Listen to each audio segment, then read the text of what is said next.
Hey, what's up guys? XUR is in the Winding Cove in the EDZ this week. It's right here. Let's go see what he has in his inventory.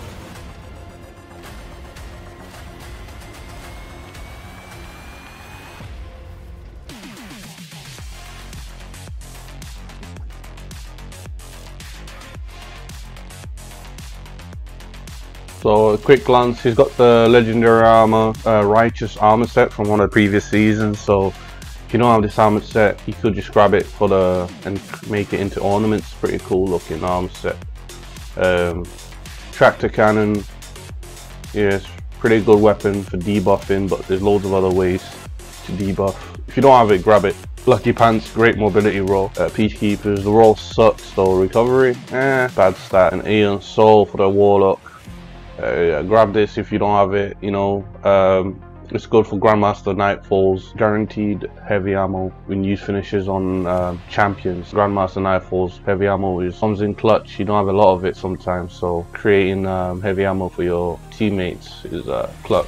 All three of you running Eon Gauntlets, heavy ammo for days, man.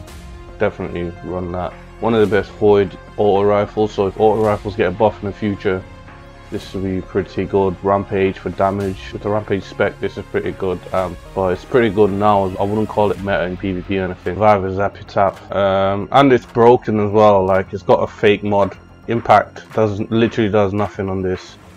So yeah, it won't increase your damage. For some reason, it's just a bug. Impact is kind of bugged on most weapons. I think it only works on fusion rifles.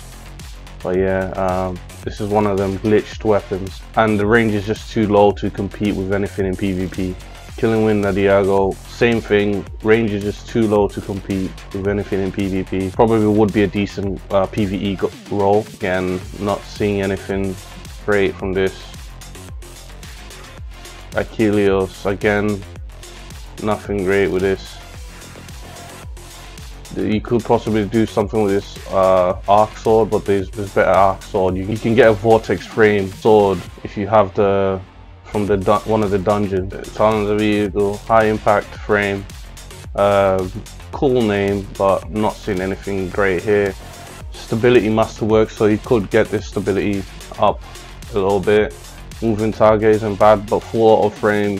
You could just run a full auto mod, so that's kind of like a wasted mod. Possibly do some work in longer range maps in PvP, but you're gonna have to fight that stability. The stats seem decent for this Hawk Moon, but the hip fire grip is kind of like pointless. How many times are you firing an hand cannon from the hip, you know? I'm always aiming with hand cannons, you know. Vorpal, last week's roll was better with the high caliber rounds of Vorpal, but if you don't have a Vorpal roll, you might want to grab this. It's nothing too special, but in PvP, it can do some decent damage to enemies with supers, but outside that, yeah, it's pretty mid. You definitely be shredding supers, so that's pretty much for this week. Anyways, like and subscribe. I'll see you next vid.